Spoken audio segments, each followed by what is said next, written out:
Halo Sobat Finansial, gue mau ngajak lo ke suatu momen di masa lalu yang mungkin banyak dari kita cuma denger ceritanya. Tapi, ceritanya ini penting banget dan bisa jadi bekal lo buat masa depan. Dulu, pernah ada satu masa di mana perekonomian Indonesia hancur lebur dalam sekejap. Namanya krisis moneter 1998. Saat itu nilai tukar rupiah anjlok drastis, harga-harga melambung tinggi, dan banyak perusahaan gulung tikar. Orang-orang panik, antre panjang buat beli sembako, dan ketidakpastian merajalela di mana-mana. Nah, lu penasaran gak sih, gimana ceritanya kok bisa sampai separah itu? Dan yang lebih penting lagi, pelajaran apa yang bisa kita ambil dari kejadian kelam itu supaya lu bisa selamat bahkan dari krisis berikutnya?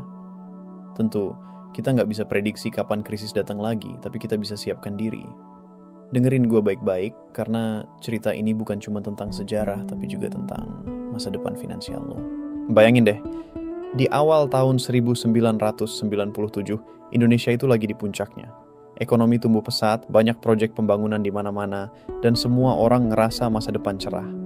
Lo bisa lihat gedung-gedung pencakar langit baru bermunculan, pabrik-pabrik beroperasi 24 jam, dan jalanan macet penuh mobil-mobil baru. Waktu itu, pemerintah optimis banget, bahkan banyak yang bilang Indonesia bakal jadi harimau Asia selanjutnya. Tapi, di balik gemerlap kemajuan itu, ada fondasi yang rapuh.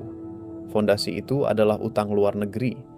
Banyak perusahaan, bank, dan bahkan pemerintah gampang banget minjem duit dari luar negeri. Kenapa? Karena bunganya murah dan nilai tukar rupiah ke dolar waktu itu stabil-stabil aja. Mereka ngerasa aman-aman aja, padahal mereka lagi duduk di atas bom waktu. Tiba-tiba di pertengahan 1997, mata uang Thailand, Baht, mulai goyang. Para investor asing mulai narik duitnya dari Thailand, dan dalam sekejap, nilai Baht anjlok parah. Efeknya, kayak domino, satu persatu negara di Asia Tenggara ikutan kena. Mulai dari Malaysia, Filipina, sampai akhirnya badai itu nyampe ke Indonesia. Saat itu, banyak yang ngeremehin. Pemerintah kita bilang, tenang aja, Indonesia kuat kok. Krisis ini nggak bakal nyampe sini. Tapi, mereka salah. Pasar valuta asing mulai panik. Dolar AS yang tadinya cuma sekitar 2.400 rupiah mulai merangkak naik perlahan.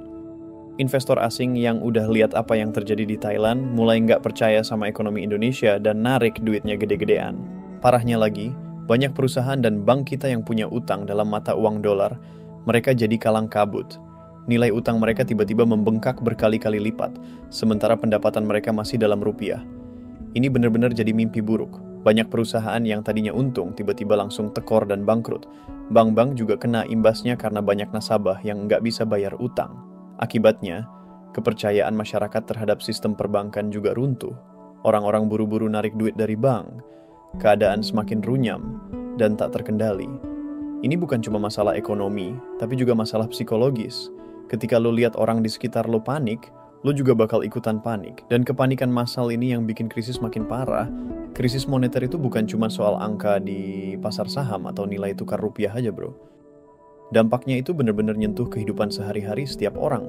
Ketika nilai rupiah anjlok sampai menyentuh 16.000 rupiah per dolar, harga barang-barang impor seperti bahan baku industri dan suku cadang langsung melambung.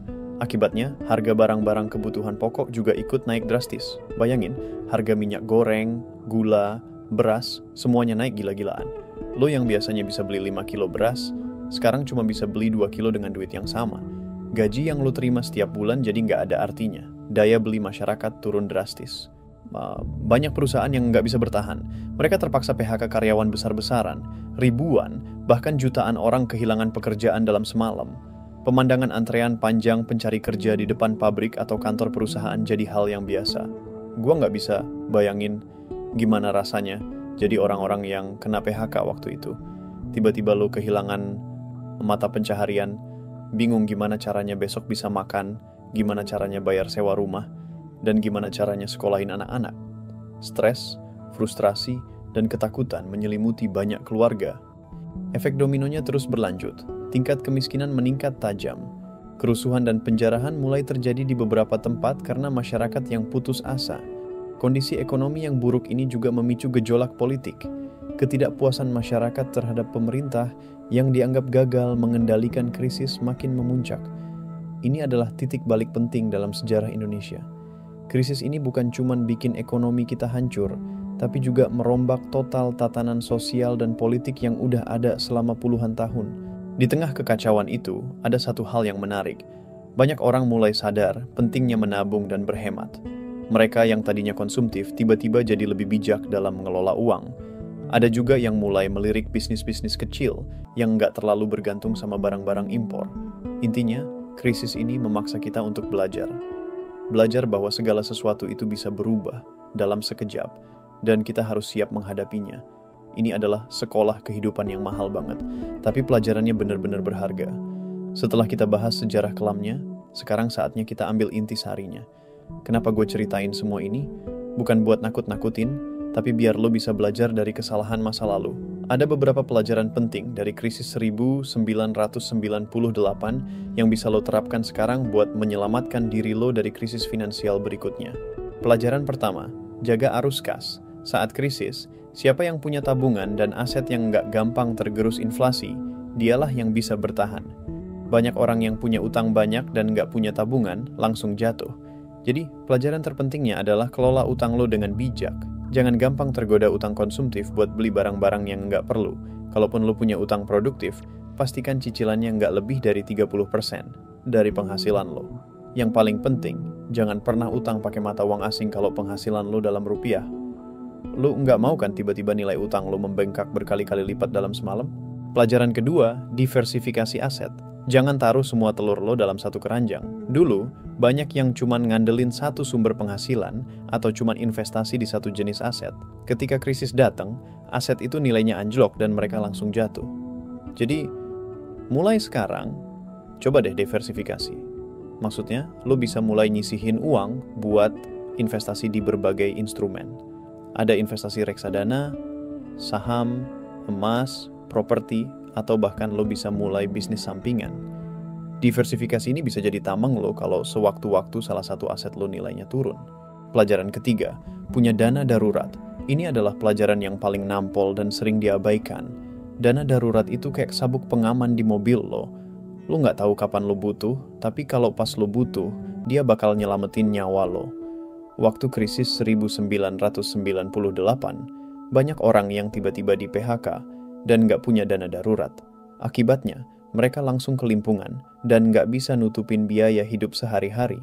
Idealnya, lo harus punya dana darurat minimal 3-6 bulan biaya hidup lo. Jadi kalau lo tiba-tiba di PHK atau ada kejadian nggak terduga, lo masih punya waktu buat nyari pekerjaan baru tanpa harus panik. Pelajaran keempat, terus belajar dan tingkatkan kemampuan diri. Krisis itu seleksi alam, bro. Mereka yang punya kemampuan yang relevan dan terus belajar, merekalah yang bisa bertahan. Dulu, banyak perusahaan gulung tikar, tapi banyak juga yang justru muncul dari krisis itu karena mereka bisa beradaptasi dan punya keahlian yang dibutuhkan pasar. Jadi, jangan pernah berhenti belajar. Ikut kursus, baca buku, atau tonton tutorial online. Asah terus skill lo, baik itu skill teknis maupun skill interpersonal.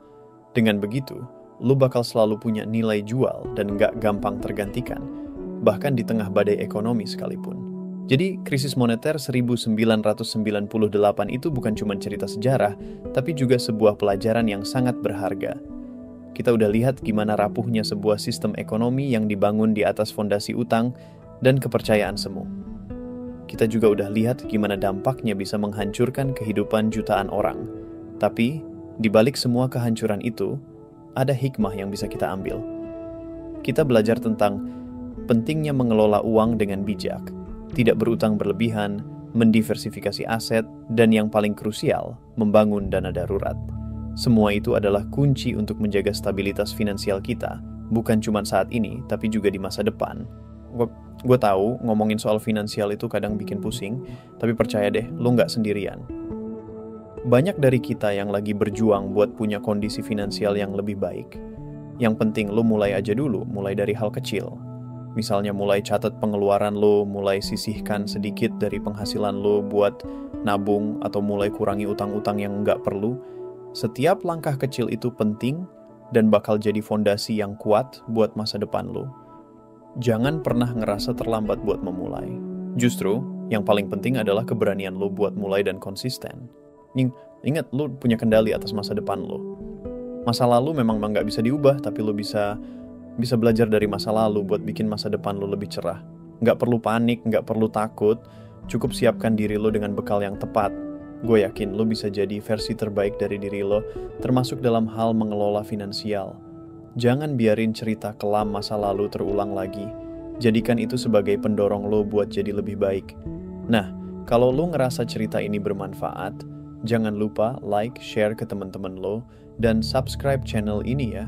Siapa tahu, dengan lo share, ada temen lo yang juga lagi butuh motivasi atau insight buat ngelola keuangan. Sampai jumpa di cerita berikutnya, tetap semangat dan terus belajar.